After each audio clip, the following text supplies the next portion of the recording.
Today in our 2018 Ram 1500, we're going to be taking a look at and showing you how to install the CURT Class 4 Custom Fit Trailer Hitch Receiver, part number 14374. So here's what our hitch looks like fully installed. Now the cross tube is going to be visible right below the bumper, but mainly we're going to see that receiver tube sticking out.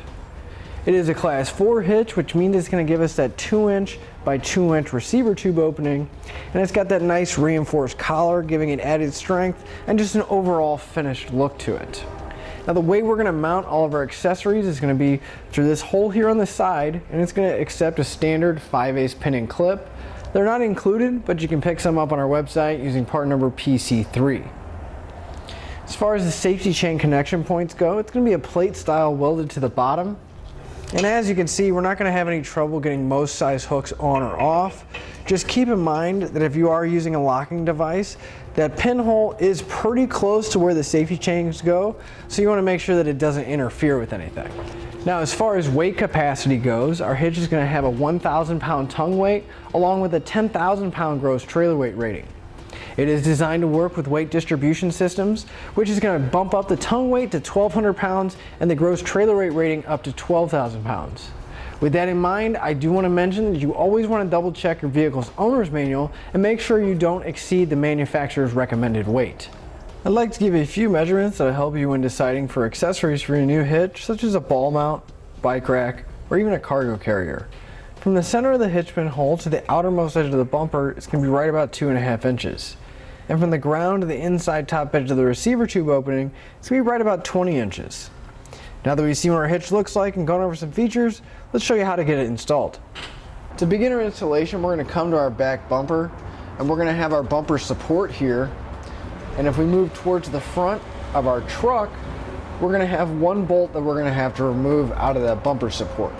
I'm going to be using a 21mm socket to pull it out.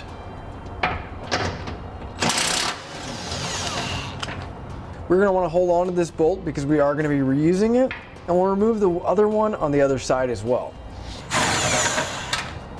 Now if we move forward just a bit, we're going to have a rather large hole in the bottom of our frame rail here.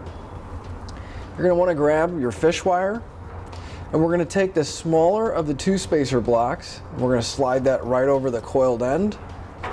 And then we're going to take our carriage bolt and we're going to thread it onto the coiled end. Now to get our hardware in place, we're going to be doing what's called the reverse fish wire. So you're going to take your bolt and you're going to push it up into the frame, and then separately you're going to push that spacer block into the frame and you're going to pull it down. Now since they only provide us with 2 pull wires in our kit, you're going to want to remove the pull wire, but you're going to want to unthread it so it doesn't damage the coiled end on here. And we're going to do that for the other side as well. We come to the very back of our vehicle where our bumper support is, right behind our license plate.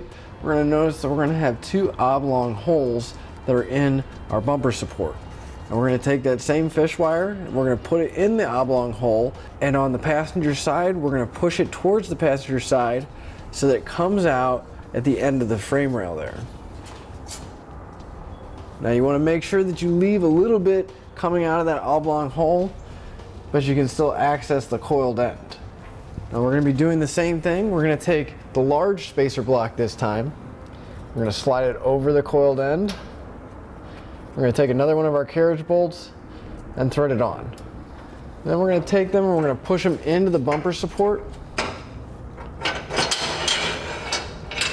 And we're going to pull them towards the center to where they come out of the bumper support here and the bolt sticks out. Now I am going to just leave the fish wire attached to this one and just push it back in to the bumper support so that we can actually get our hitch in place. Now we're going to have another one that we're going to have to fish wire into place on that other hole.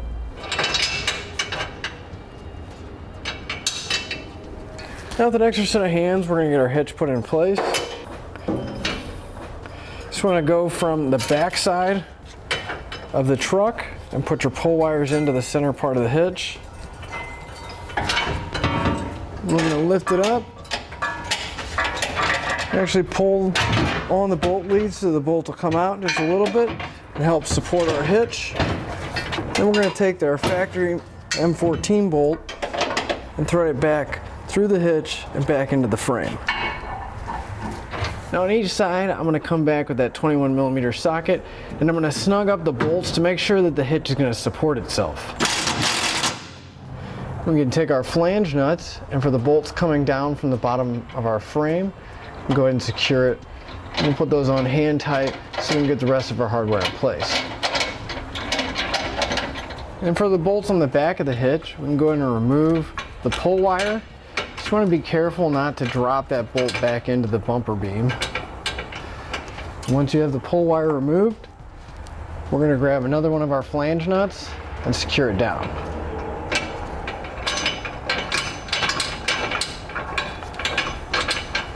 And we'll do that for both of our bolts back here. Now for our 1/2 inch bolts and nuts, I'm going to come back with a 3/4 inch socket and snug them all up. For our factory M14 bolts, I'm going to use that same 21mm socket, and I'm going to torque them down to the specified amount in the instructions.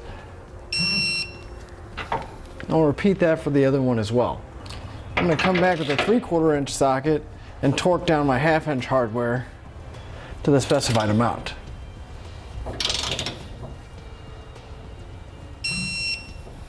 And we'll repeat that for all of our remaining hardware. With all of our hardware torqued down, that'll finish up our install, and now all we have left to do is put our spare tire back. And that'll finish up your look at the CURT Class 4 Custom Fit Trailer Hitch Receiver, part number 14374.